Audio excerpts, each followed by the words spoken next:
My name is Danilo.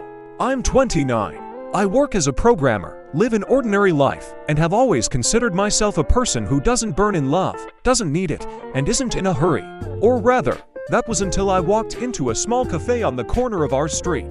This cafe was quiet, unknown, almost empty. I went there by chance. I was hiding from a sudden rain. And when I opened the door, I heard a light piano melody and the aroma of coffee.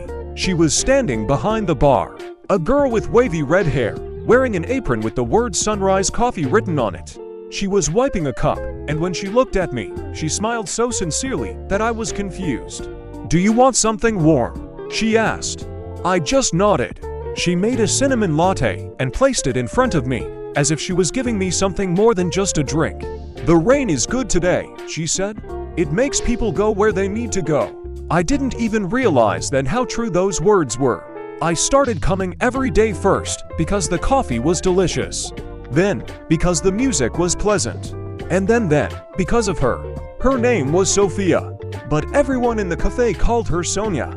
And the name suited her perfectly. She was sunny, even when it was gray outside. Every time I came in, she immediately asked, "How is the world today?"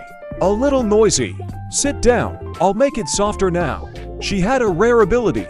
She spoke simply, but touched deeply. She didn't ask anything unnecessary, but she knew when I was having a hard time. And she just quietly put a cup of cocoa in front of me.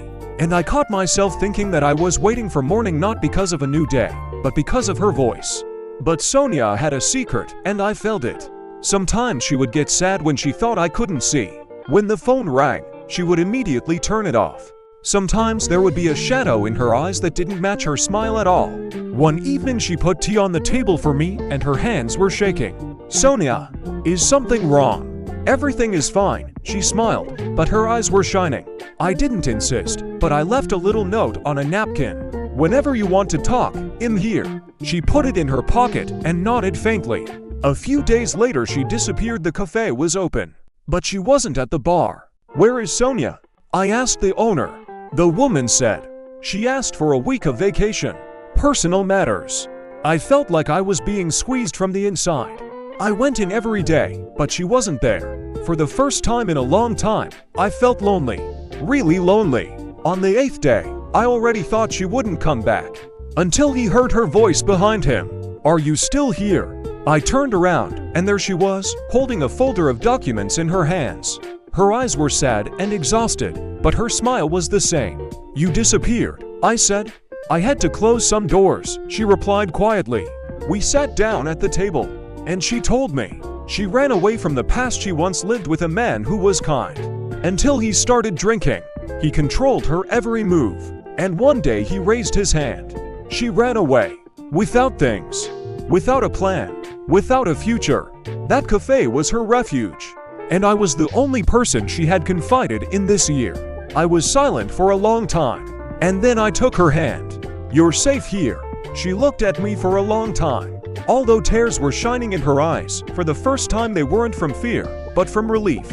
We grew closer every day, not abruptly. Not quickly. Slowly, gently, like people who have already been through too much. She started coming not only to work, but also to my house. We made dinner together, listened to music, and read books. One night she fell asleep on my shoulder. I was afraid to move. It was something sacred. And then she raised her head and said quietly, for the first time, and not scared around someone. My soul was turned upside down then. We started a new life together, not perfect, not flawless, but real. She stopped being afraid of phone calls. I started getting up earlier in the morning to go to the cafe with her.